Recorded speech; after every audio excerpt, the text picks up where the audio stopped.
Hello student, welcome to your Sanskrit class. मैं DPS school से आपकी संस्कृत टीचर। आज हम क्लास 10th का द्वितीय पाठ पढ़ेंगे जिसका नाम है बुद्धिर बलवती सदा। सदा बुद्धि ही बलवान होती है।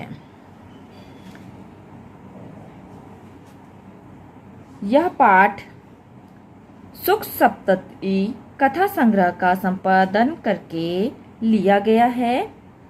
इस पाठ के अंश में अपने दो छोटे पुत्रों के साथ जंगल के रास्ते से पिता के घर की ओर जाती हुई बुद्धिमती नामक महिला की बुद्धि कौशल को दिखाया गया है, जो सामने आए हुए शेर को भी डराकर वहां से भगा देती है। यह कथा नीति निपुण सुख और सारिका की कथा के माध्यम से सद्वृत्ति के विकास के लिए प्रेरित करती है। तो स्टार्ट करते हैं आपका लेसन। अस्ति देवलाखो ग्रामः। देवला नामक एक गांव था। तत्र राजसिंहः नाम राजपुत्रः वसति स्म। वहां राज सिंह नामक राजा का पुत्र रहता था। एकदा केनापि आवश्यक कार्येण तस्य भार्या बुद्धिमती पुत्रद्वयोपेतः पितुर्गृहं प्रति चलिता। एक बार किसी आवश्यक कार्य से उसकी पत्नी बुद्धिमती अपने दो पुत्रों के साथ पिता के घर की ओर चली। मार्गे गहन कानने सा एकः व्याघ्रम दर्दश। रास्ते में घने जंगल में उसने एक बाघ को या शेर को देखा। सा व्याघ्रमागच्छतं दृष्ट्वा धाष्टयात् पौत्रो चपेटया प्रहत्य जगात् कथमे कैकसो व्याघ्र भक्षणाय कलहम कुर्थ। उसने बाघ को आता हुआ देखकर ढिठाई से दोनों पुत्रों को थप्पड़ मारकर कहा, क्यों एक एक बाघ को खाने के लिए झगड़ा कर रहे हो?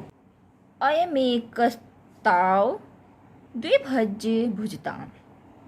यह एक है, अभी बांटकर खा लो। पश्चात अन्यो द्वितीयः कश्चित् लक्ष्यते। बाद में कोई और दूसरा ढूंढा जाएगा। इति श्रुत्वा व्याघ्रमारी कदादिमिति मत्वा व्याघ्रो भयाकुल चित्तो नष्टः। यह सुनकर कि यह कोई बाघ को मारने वाली है, ऐसा मानकर शेर या बाघ डर से परेशान मन वाला होकर वहां से भाग गया। निबुद्धया विमुक्ता स भयाद व्याघ्रस्य भामिनी अन्योपि बुद्धिमालोके मुच्यते महतो भयात्। वह रूपवती स्त्री अपनी बुद्धि के द्वारा व्याघ्र के भय से मुक्त हुई। संसार में दूसरा भी बुद्धिमान लोग बड़े से बड़े भय से छूट जाते हैं। भयाकुल व्याघ्रम दृष्ट्वा कञ्चित् धूर्तः शृगालः हसन्नाः भवान् कुतः भयात् पलायितः। डर से परेशान बाघ को देखकर किसी धूर्त सियार ने हंसते हुए कहा, आप कहां से डर के मारे भाग आए हो? व्याघ्रः गच्छ गच्छ जम्बु त्वमपि कञ्चित् गुण प्रदेशम। व्याघ्र जाओ जाओ सियार, तुम भी किसी गुप्त स्थान में। यतो व्याघ्र मारितई या शास्त्रे श्रूयते तयाहं हन्तुमारब्धः परं गृहत् कर जीवितो नष्टः शीघ्रं तद्गतः। क्योंकि बाघ को मारने वाली जो शास्त्रों में सुनी जाती है, उसके द्वारा मुझे मारना आरंभ किया गया, परंतु हथेली पर प्राण रखकर जल्दी से उसके सामने से भागकर आया हूँ। श्रृंगालः व्याघ्र त्वया महत् कौतुकम् आवेदितं यन्मानुषादपि बिभेषि। श्रृंगाल मतलब सियार, अरे बाघ, तुमने बड़ी हंसी की बात बताई है कि मनुष्य से भी शेर डरता है। व्याघ्रः प्रत्यक्षमेव मया सात्मपुत्रावि कैकशो मामुत्तुम कलहायमानोत् चपेटया प्रहरन्ति दृष्टा। बाघ, मेरे द्वारा सामने ही वह अपने दोनों पुत्रों को मुझे खाने के लिए झगड़ा करते हुए थप्पड़ मारती हुई देखी गई है। जम्बुकः स्वामिन् यतास्ते सः धूर्तः तत्र गम्यताम्।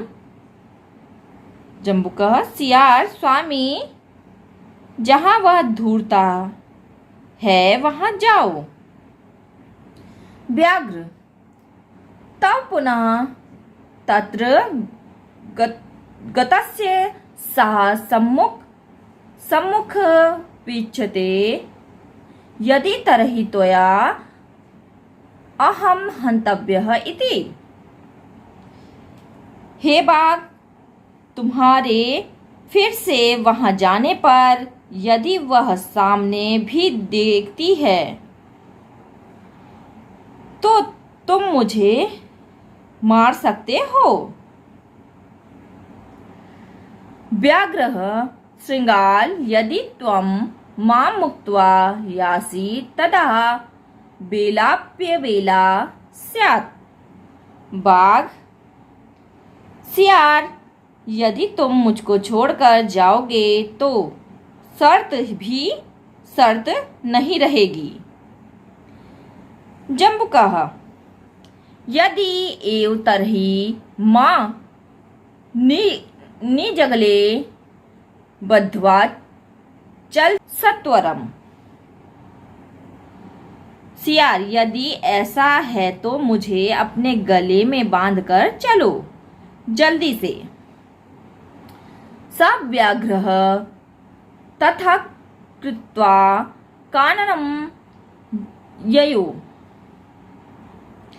वह बाघ वैसे ही करके जंगल में गया, मतलब वह बाघ